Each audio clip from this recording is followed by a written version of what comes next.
অর্থনৈতিক টানাপোড়েন যাচ্ছে, বাধা বিঘ্নের মধ্যে পড়ে আছেন, যত টাকা আসার দরকার আসছে না, যা টাকা আনছেন সেই টাকা খরচা হয়ে যাচ্ছে, ব্যবসা থেকে কোনো লাভ পাচ্ছেন না, লাভ পেলেও সেরকম পাচ্ছেন না, কাস্টমার আসছে না, বাধা বিঘ্নের মধ্যে জীবন কাটছে, যা কাজে হাত দেন সেই কাজটাই পেন্ডিং হয়ে যায়। এরকম যদি হয়ে থাকে আপনার, তাহলে এই ভিডিওটা আপনার জন্য। দেখুন, বাড়িতে এবং বাড়ির বাইরে খেয়াল করবেন যে বিভিন্ন রকমের পিঁপড়ের আনাগোনা হয়। কালো পিঁপড়ে হতে পারে, অন্যান্য পিঁপড়েও হতে পারে। সুখ সমৃদ্ধি, আর্থিক উন্নতি এগুলোর জন্য বাড়িতে পিঁপড়ের আনাগোনাকে ইতিবাচক বলে মনে করা হয়।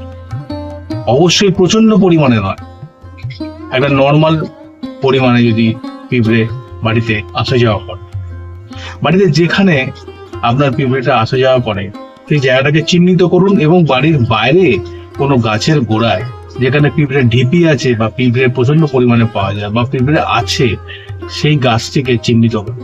এমনি পিঁপড়ে থেকে আমরা সুখ সমৃদ্ধি, আর্থিক উন্নতি, ঐক্যবদ্ধ জীবন, পরিশ্রম করে জীবন চালানো, শৃঙ্খলা পরায়ণতা, মিলেমিশে কাজ করা, এসবগুলো শিখতে পারি। পিঁপড়ে বাড়িতে আসা মানে মা লক্ষ্মীর আশীর্বাদ। কালো পিঁপড়ে হলে তো শনিদেবেরও আশীর্বাদ পাওয়া যাচ্ছে। তাহলে আপনাদেরকে কি করতে হবে? নিজের বাড়িতে যেখানে পিঁপড়ের আনাগোনা হয়, পিঁপড়েকে খেতে দিন, চিনি দিন। আর বাড়ির বাইরে যেখানে গাছের গোড়ায় পিঁপড়েকে চিনি দিন।